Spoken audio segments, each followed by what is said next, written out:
In today's video, I'm gonna show you one of the best Izuku Midoriya figures out there. That's right, this channel also loves My Hero Academia. Only the anime and manga, not the fandom. The fandom is kinda weird. And the figure I'm talking about is none other than the My Hero Academia S.H.Figuarts Izuku Midoriya. I said it, an S.H.Figuarts outdoing the Rebel Tech figure. That's right. I mean, this figure has been out since 2020, 2021, if I remember. And it's safe to say that this thing needs to get retired. I know it's a different outfit and we'll see it very soon. But yeah, I mean, this figure right here needs to, I don't know. It's a very lovely figure. I mean, when it came out, it was top of the charts. It was like the best anime My Hero Academia 6-inch figure out there. And now it's gonna get replaced by this amazing S.H.Figuarts. And I just can't wait to show you how good of this figure is. So let's get started. And yeah, man, I'm so excited. So let's get this guy out of the box, shall we?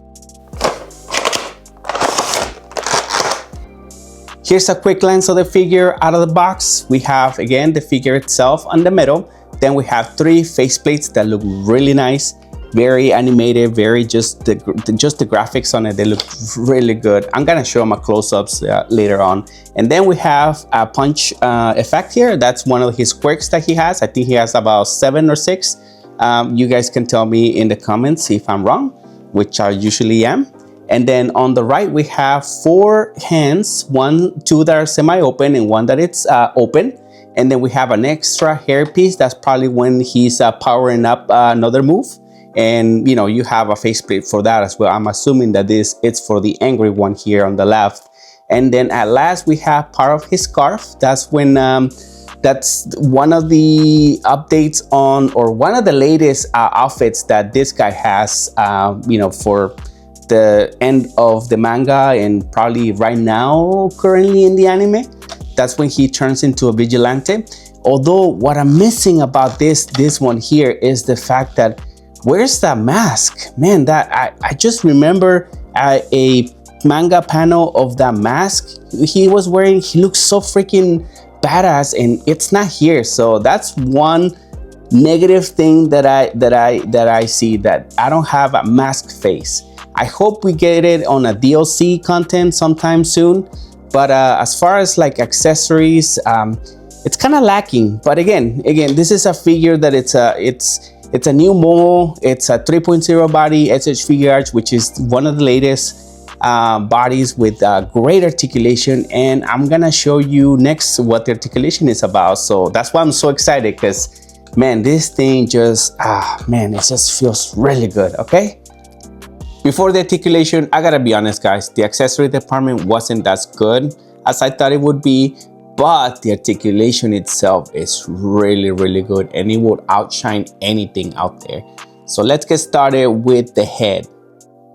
The head is in a double ball peg joint, and you can see it can go really up high, well, as much as the hair can allow me to do, and then it can go down enough to cover half of his face.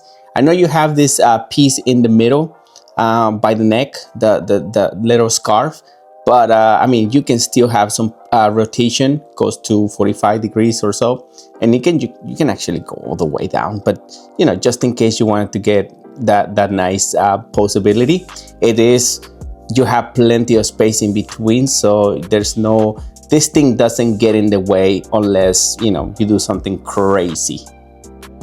In the back, the scarf does also articulate as well. It's on a hinge and can rotate a little bit and can just go, just be careful. I don't want to break it, because if you mishandle it, you're gonna end up breaking it. So it can go down this much and go as high as that. Again, the way you position it, you can go even higher. Just like that. Butterfly articulation, it's actually one of the best ones that I've seen so far. It goes this much in. You can actually almost touch the arms together like that. It looks really good. It's good articulation to do any like special moves with, in regards of you know, using the both arms. And then butterfly in the back is not as much. Again, it follows the the you know, the basic human anatomy, so you not gonna go all the way down. I mean, like a real human being. That's, you know, this is super accurate. So then you have a rotation by the bicep on both arms too. So again, you have another part of articulation that I think the Rebel Tech was missing. Then you have a bend on the elbow, and it goes this far. Here's just on one side, just so you can see it. And you have rotation on the glove right here. This actually rotates. This is a different separate piece. And you have a hinge, wrist hinge, but also rotates as well. Be careful with this area right here. The wrist peg is super small. So whenever you're doing, you're swapping parts, I highly suggest you to heat it up with a hair dryer. I don't want you to break your new figure. This is $65 figure. So if you know, if you're not careful, you're gonna end up breaking it, because the wrist peg in here is super small. So I end up heating it up with the hair dryer, and the glove just came out nicely. So even if it's an original, like, be super careful with it. Waist and torso. I mean, for this whole area here, the torso, look how much he can bend down. This is freaking, this is the second figure I've seen doing this, you know? So, and then he can go really back down, like back arch really nicely. Whoop, it came off. So there's a point where you know, this figure will come off from the waist. So just be careful. You won't break it. But I just love that much articulation for, again, toy photography, or just placing it on your collection display. Pouches on the belt are fully articulated. I mean, well, not fully, but they can rotate enough so they can get off the way from the legs. And talking about the legs can extend about this much. Not as much I was expecting, but it's good. I mean, you have other ways to pose it, but he can kick this far, and then the knees can bend this much here. And just like the Robodono, you can actually touch your butt all the way. I mean, just in case you wanted to know. I mean, it's just unnecessary knowledge. And then you have some nice thigh swivel that is good for those wannabe Spider-Man poses too. They were finally able to figure out the boot swivel and the toy hinge. I'm very surprised. I was able to get some good pictures, and just this area right here can just, you know, it's just an important part of posing photography. You know, you need to hold, this figure needs to hold its own weight, and by having a nice boot swivel, and it just makes the articulation and the posing more natural. And I can tell you for a fact that I experienced the worst boot swivel that you can think of. Just this articulation right here is just useless. I mean, I love Dragon Ball, I love the aesthetic, but they need to fix this. Not even Kong Studios or BSTDs was able to do it correctly. These guys did, for once. So I'm very thankful for it. And for the last part of the video, we have a size comparison. And you know, most of my Hero Academia figures that I have are from Rebel Tech. So let's start with that. Let's get Todoroki first. On your right, he looks pretty good. Actually, he's one of, I like him. And then we have his boyfriend Bakugo. I'm just kidding about the boyfriend, although some fandom like, they're weird. They just want to make these two guys boyfriend girlfriend, which is okay. I mean, that's everyone's opinion, but honestly, nah, I'm good. So I mean, these two figures, I had them before I became a toy reviewer, so I don't have any videos of them when I used to, you know, when I got these two. The only problem I have with Bakugo is the fact that the neck piece right here is loose, so if I move it too much, it will fall off.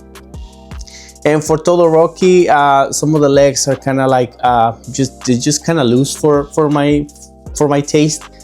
Again, that's a Rebel-Tech issue. That's, you know, part of the brand, and you know, that's the reason why I'm so happy that Tamashii Nations took over the line of My Hero Academia. My favorite figure from the Rebel-Tech line is none other than All Might. He is just a beefy character in the line of Rebel-Tech figures. Actually, he's my favorite one. He articulates really good, poses amazingly. It's just, you know, he has to be there on this size comparison. Then we have the newest figure from Rebel-Tech, which is Ochako. She has that funny face. That's actually a Rebel-Tech exclusive store faceplate that I was able to get through Hobby Genki. So I mean, they look really nice for, you know, for being different than S.H.Figuarts size. They just, I mean, I like how these two look, the Ochako and Midoriya. So man, they look really tight. Then next we have two villains. Let me get these guys out. Next we have Shigaraki on the right, which he looks pretty good. Well, I mean, kind of. I just don't like that articulation. Again, Rebel-Tech, it's an acquired taste of figures, because they need to be posed in a very good way to be able to avoid those gaps, those ugly gaps in the joints. And then I have again, one of my favorite ones, and this one doesn't have that issue, is Dabi on the left, which is man, he is out of every single Rebel-Tech, he's actually the best looking one. I mean, I already mentioned that Ochako, it's also a best looking one too, but those were the recent releases. Shigaraki does as well, but again, he has that issue with the joints, the gapping. Again, if you pose it correctly, and if you saw a video that I did a long time ago, you can tell that, you know, well posing and will make this figure even better. And at last, we have a special feature, which is Stain from the McFarlane line.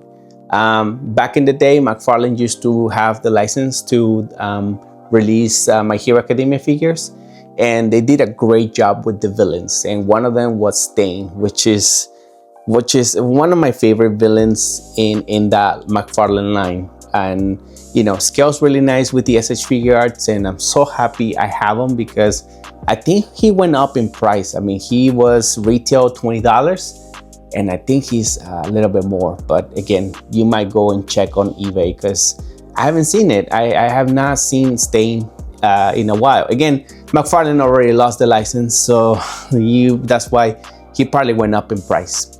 Next, we have Midoriya in his Rebel-Tech version. By far, it was one of the best figures back in the day when I started collecting. Actually, this guy went in price up for a lot once the first release came out. He was about, I mean, retail price was $80, and then he went out of stock and he went up to like $400 from resellers. So yeah, that's how good of a figure it was. But now we have S.H.Figuarts that is just coming in and replacing this bad boy here. And I'm so happy. I'm really happy that S.H.Figuarts, it's actually doing a great job on releasing My Hero Academia figures. My final thoughts about Deku from My Hero Academia SHFiguarts is definitely you should get it. It's $65. I know it might be a turnoff with the lack of accessories this figure has, but hear me out. Tamashii Nations is gonna release an accessory pack very soon, along with the Bakugo from My Hero Academia, and I think Todoroki is also coming out as well. I'm not sure the dates of it, but definitely this one should be in your collection. And if you don't have the Rebel-Tech one, this is your best option to get Midoriya in your collection. And I mean, like I said, great articulation. The looks of it it's just fantastic. I cannot say like so many good things about this figure. It's just so good.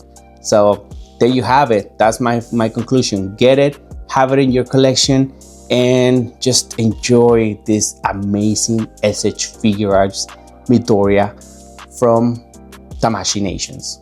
I hope you like this video. Thank you for watching. I'll see you guys next time.